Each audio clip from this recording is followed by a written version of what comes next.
Good morning, everyone. This is the second in the series of not talking in Shul, and as we said last time, in Shul we should not engage, as the Shulchan Arokh says, in sicha b'telah, unnecessary talk, and in light-headedness. But if we're dealing with necessary talk, such as a rabbi giving a drasha, talking about Jews becoming better Jews, or going to someone and saying, listen, I need a job and you can help me get a job. These are necessary things. Can we engage in this in Shul at the times which is not part of davening? Well, regarding this, there are many points of view. Today we're going to deal with two that are basically very prohibitive, and God willing, next time we'll deal with the ones that are much more open to this. So let's begin with the point of view that says no talking at any time, whether you like it or not. Number one, the Rokeach. His name was Rav Eliezer from Vermaiza. His years 1160 to 1230. He ultimately was the Rebbe of the Or Zarua, and he basically says, if you speak in Shul, it is totally and utterly a terrible thing, not only for you, but the fact is other people speak to you, so you're making other people sin. And he goes on to say, Humesig Gvul Haboreh, trespassing on the place of God. This is Shul, this is God's home, and you're talking about whatever you want to talk about. The Hamadaber, he says, and someone that talks is like turning his back to God, no more and no less. Going on in history, the Be'er Hagola was Rav Moshe Hirsch Refkish, 1600 to 1690. He was basically born in Vilna, had to run away for a few years to Holland because of the Cossacks, but came back to Vilna. And like his great-grandson, the Vilna Gaon, he wrote a lot of the sources to what's in the Code of Jewish Law. And here is one of the cases where he adds something that we didn't know. And that was a whole series of cherems that Rabbeinu Tam did. Rabbeinu Tam, grandson of Rashi, put a cherem on people that, and I quote, don't speak in Shul at all. The Magen Avraham, living around the same time, writes that in Tzfat there was a great Jew named the Ari. We all know him. He would only daven in Shul. And he didn't even give a speech about the Parsha, about becoming better Jews, because he thought maybe if I give a speech, I may, sometimes give an example from the secular world, from the outside world. And he was worried to do that in Shul, so he came to Shul, he davened, he left. He did not speak in Shul at all. The Shut Nivchar Mikesef, who was a Rav in Damascus. His real name was Rav Yoshiyahu Pintu. He wrote a parish on the Ein Yaakov called the Rif, not to be mixed up with the Rif we have at the back of the Gemara. It's a parish on the Agadatot of the Gemara, the stories. And he writes in the name of the Reshit Chochma. The Reshit Chochma was Rav Eliyahu Divadish from Tzfat. His years 1510 to 1587, lives in Tzfat around the same time as Rav Yosef Karo, the Shulchan Arokh, in the name of the Rokeach, that ultimately came along and said that Haragil ledaber dvarim shelcho beveit hakneset, if someone stam talks mundane talk in Shul,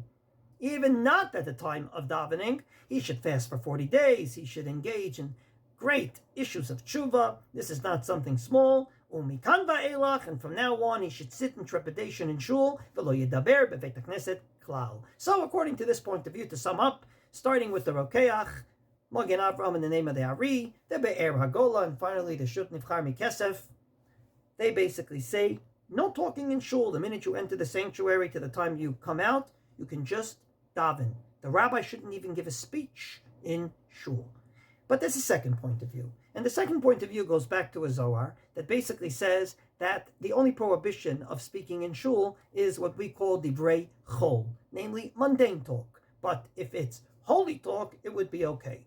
The Zohar says that someone that talks in Shul, b'milin dechol, vailo, woe to him. Why? Because he shows dissension, he shows that he has no faith in God, he shows that he has no part in God, and because of this Zohar, many throughout the generations have come out and said that you can talk in shul, but only holy talk. So if you need a parnasa, and that's necessary, not for shul. Let's start with the Sefer Haredim. Rav Eliezer Azarki, his years, 1533 to 1600, Tzfat. He got smicha by the Mahari Rav, as I believe the Shulchan Aruch did, lived with the Shulchan Aruch in Tzfat around the same time. And he talks about two great rabbis at his time that ultimately said they should not talk in shul except for Divrei Torah ve'yirat Hashem. Only words of Torah and only things that increase your awe of heaven. And therefore, kabeit onesh asach, afilu shelo b'sha'at tefillah. It's a terrible sin that ultimately you shall talk in shul even when it's not the time of davening. The Shalah, Shnei Luchot HaBrit, he tried to write a book that would basically be a book of mitzvot that we would learn and we wouldn't need all the rest of the books, but like the Rambam, he didn't succeed in that very big venture. His real name was Rav Yeshayahu Horvitz, his years 1560 to 1630. His father was a Talmud of the Ramah, as was he. He writes, "Ra'ulai Adam sheyamod b'makamot hanichmadim be'ema u'v'yira." You should stand in shul in trepidation. Hakena misaper sipat chulin beveit hamidrash u'beveit hakneset av b'shlo b'shat halimud v'shlo b'shat hatfilah misarek mora shamayim me'alav. If someone speaks in shul, sichat chulin, namely mundane talk, even if it's not at the time of davening, it's like he's throwing away his awe of heaven. Suffice it to say, shul is only for holy talk. He's not alone. The Petach Einayim, which his real name was not Petach Einayim, Rav Moshe ben Yakar, he lived in the 17th century in Turkey. He writes, namely, if you're going to go to shul and talk mundane talk, not lightheadedness, even necessary talk, like, I need a parnasa, better you shouldn't come to shul at all. The Pri Megadim, the famous Pri Megadim, who ultimately, Rav Yosef Ta'omim, 1727 to 1792, Dayan and Levov, ultimately says, even though the Shulchan Aruch said unnecessary talk is off the table, he's going to add on, Sichat Chulin is off the table, and goes on to specifically say, Litzorech Parnasa, a person needs Parnasa. The Bachut Share, it's okay to talk to another Jew about it outside of shul. It's a good thing to talk about, to go ahead and to network.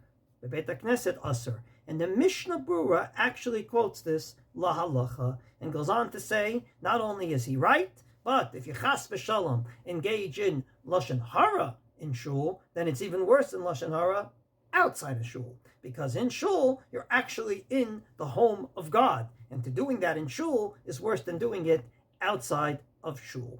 The Ben Ish Chai, Sfardi, Baghdad, basically says that at the end of the day, if you want to talk about parnasa and other things that are necessary, even though they're not part of the Shulchan Aruch's original Isser of stam unnecessary talk, you're not allowed to talk about them in shul. So to sum up for today, very prohibitive points of view. One point of view is shul is for davening only. You cannot talk in shul about anything.